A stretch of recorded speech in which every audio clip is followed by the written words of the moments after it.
ஸ்ரீ லக்ஷ்மி குபேர பூஜை அப்படிங்கிறது குடும்பத்தின் செல்வ செழிப்பு, அது மட்டுமல்ல நிலைத்த செல்வம் பெறுவதற்காக செய்யப்படும் ஒரு அற்புதமான பூஜை அப்படின்னு சொல்லுவோம்.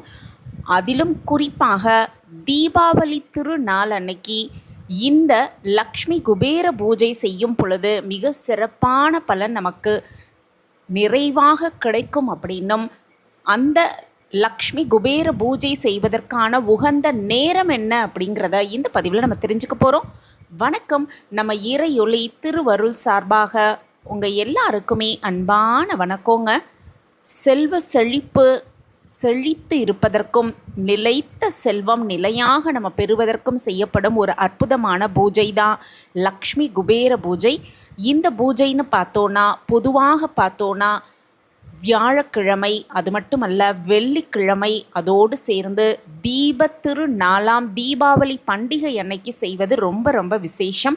இந்த பூஜையில் செல்வத்தின் அதிபதியான மகாலட்சுமி தாயாரும் செல்வத்தின் அதிபதியான குபேரரையும் இணைந்து வழிபடும் ஒரு அற்புதமான பூஜை அப்படிங்கிறது நமக்கு தெரியும்.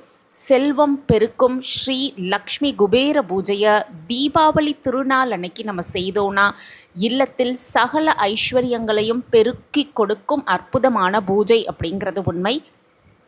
இந்த வருடம் தீபாவளின்னு பார்த்தோன்னா அக்டோபர் 20 திங்கட்கிழமையோடு சேர்ந்து வர இருக்கு. அந்த தீபாவளி திருநாள் அன்னைக்கு லக்ஷ்மி குபேர பூஜை செய்வதற்கான அற்புதமான நேரம் என்ன அப்படிங்கிறத இந்த பதிவில் நம்ம தெரிஞ்சுக்கலாம்.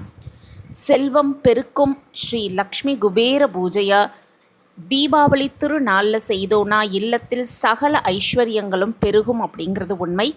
இந்த தினத்தில் குபேரர் படத்திற்கு நல்லா தொடைத்து மஞ்சள் குங்குமம் வைத்து பூவால் அலங்காரம் செய்ய வேண்டும் அப்படின்னும், முழு முதற் கடவுள் விநாயக பெருமானை கும்பிட்டு விட்டு இந்த பூஜையை ஆரம்பிப்பது ரொம்ப ரொம்ப சிறப்பு.